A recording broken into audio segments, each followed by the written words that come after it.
실제 다양한 경험을 했던 것 같아요. 국회의원 보좌관을 하고 또 경기도 교육감 비서관도 하고 그 연구개발기관에서 이제 실무 지원했던 이런 실장으로 일했던 경험, 그런 것들이 실제 지금 정치활동하는데 큰 도움이 되고 있거든요.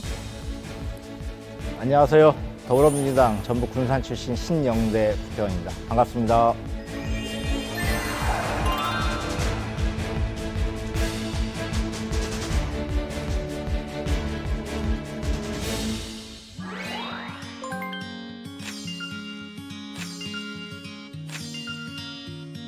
정치인에게 자기가 속한, 발딛고 있는 지역에 대한 애정은 매우 중요한 것 같아요. 실제 제가 태어나 지금까지 한 번도 전라북 군산에서 이사를 가본 적이 한 번도 없습니다. 주말 부부로 10여 년 넘게 하면서도 한 번도 주소를 옮긴 적이 없는데요. 그 수산시장을 가면 사람들이 정말 많았던 기억이 있어요. 그리고 진짜 돈도 많았던 것 같아요. 여러분도 잘 모르시겠지만 아마 그 당시에는 아구 같은 성선들은 버렸습니다. 그 정도로 생선이 많았고 경제가 괜찮았었는데, 그 이후에 이제 그 지역의 전통적 제조업들이 많이 유치가 됐고, 그런 부분으로 지역 경제 끌어왔던 것이 현재는 좀 많이 어려워졌죠. 아쉬움이 많이 남는 고향의 모습이죠. 그러다 보니까 결국은 이제 지역에 대한 애정은 다른 어떤 사람보다 높다고 생각하고 있고, 제가 성장했던 곳곳에 대해서 과거의 모습과 미래의 모습을 상상해 보는 것이 실제 지역구 국회의원으로서 정말 좀 보람이 있는 느낌이 있는 것 같아요.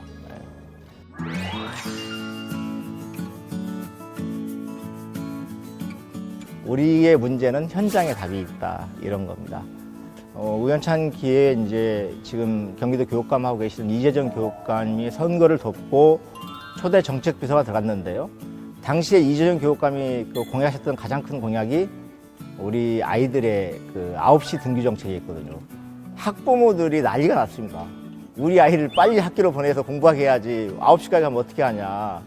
근데 이 공약을 결정하게 된 결정적인 계기가 된 것은 중학교 학생의 의견이었어요. 왜 교육감 후보께서는 왜 우리 엄마나 선생님들의 의견만 듣고 공약을 만드냐. 우리도 아침밥 먹고 학교 가게 해주세요가 이제 학생들 요구했거든요. 아마 경기도의 31개 시군의 학부모 회장단들은 제가 다 만난 것 같아요. 실제 만나서 이 정책의 취지, 그리고 맞벌이 부부의 애로사항을 어떻게 해결할 것인지, 왜 그리고 이 정책이 학생들이 요구하게 되는 건지, 또 현장에 또 일어날 수 있는 여러 가지 현안들도 좀 챙겨보기도 하고 이러면서 그런 학부모들의 반발을 좀 누그러뜨리면서 실제 9시 등교 정책이 경기도에 정착을 하고, 이것이 전국적으로 우리 아이들에게 좀 정착할 수 있는 계기가 만들어진 것 같아서 이런 것들이 좀 보람이 있더라고요. 그런 것들이 실제 지금 정치 활동하는데 큰 도움이 되고 있거든요. 결국은 현장에서 답이 있는 건 분명한 것 같습니다. 정치는 그런 것 같아요. 현재의 과제를 풀어나가는 것이 당연히 정치의 과제일 수 있지만, 정치의 더 큰 과제는 미래를 준비하는 것 같아요.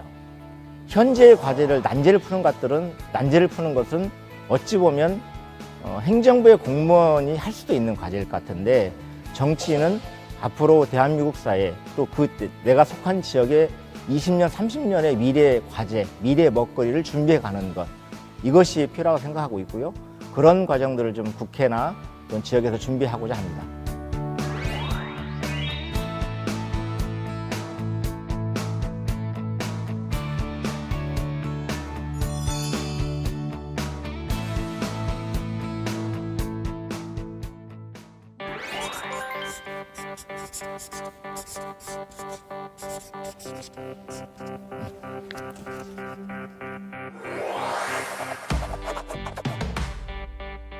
우리나라도 마찬가지고 세계적으로도 신자유주의 물결, 이런 것들이 발전, 성장 여기에만 매몰돼 왔단 말이죠.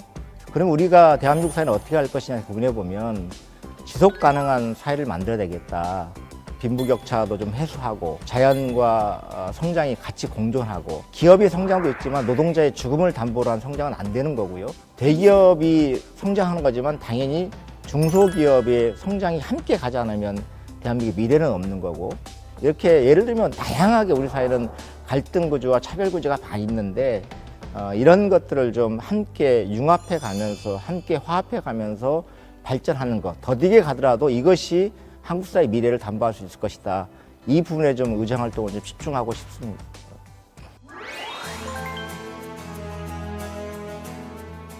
우리 군산 경제 많이 어려워요. 그래서 이제 하나씩 솔루션을 찾아가야 될 임무가 저한테 있는데요. 새만금이 인간의 욕심으로 새만금을 만들어냈는데 이 새만금을 어쨌든 만들어진 새만금을 어찌 보면 자연 친화적으로 그리고 미래 먹거리를 담보할 수 있는 구조를 어떻게 할 것인가는 고민을 하고 있는데 그 중에 하나가 이제 그린 산업단지, 속칭 아리백 산단이 하는 것. 재생에너지를 통해서 전기를 만들고 그 전기를 통해서 제품을 생산하는 것. 그 제품만 어쨌든 납품을 받겠다는 이런 세계적 기업들이 많이 생겨나고 있잖아요. 단적인 예로 이제 구글, 뭐 BMW 이런 기업들이 알리백 산업을 했는데 그런 알리백 산업단지를 군산에 만들어서 과거의 갯벌의 추억이 아쉽긴 하지만 지금이라도 자연을 이용해서 에너지를 만들고 태양광과 풍력 중심으로 에너지가 가고 있는데 수소 에너지를 좀 그린 수소 에너지를 만들어낼 수 있는 이런 공간을 좀 새만금 쪽에 군산 쪽에 만들고 싶은 욕심도 있고요. 이런 것들을 좀 하나씩 좀 만들어 나가면 이게 좀 지금 쇠락한 군산 경제의 20년, 30년의 미래를 준비할 수 있는 과제라고 생각해서 준비하고 있습니다.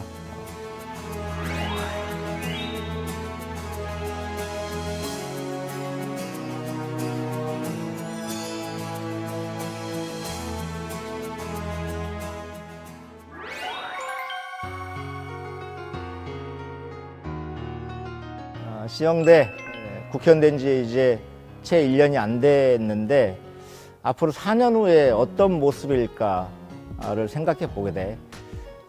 선거를 하면서 이런저런 약속과 이런저런 자세에 대해서 국민들과 시민들께 약속드렸는데 그 4년이 지난 후에도 그런 것들이 여전히 좀 잘 유지될 수 있도록 하고 너무 큰 거에만 집착하지 말고 작은 것도 소중히 여기는 의정 활동을 해서 국민들한테나 시민들한테 열심히 잘했어 하면서 그런 얘기 들을 때 보람을 느꼈으면 좋겠다는 들고 또 정치라는 공간이 끊임없이 사람들이 실망하고 떠나는 공간이기도 한데 그런 순간에도 사람을 소중히 여겨서 4년 후에도 주변에 많은 사람들이 남아있을 수 있기를 바래.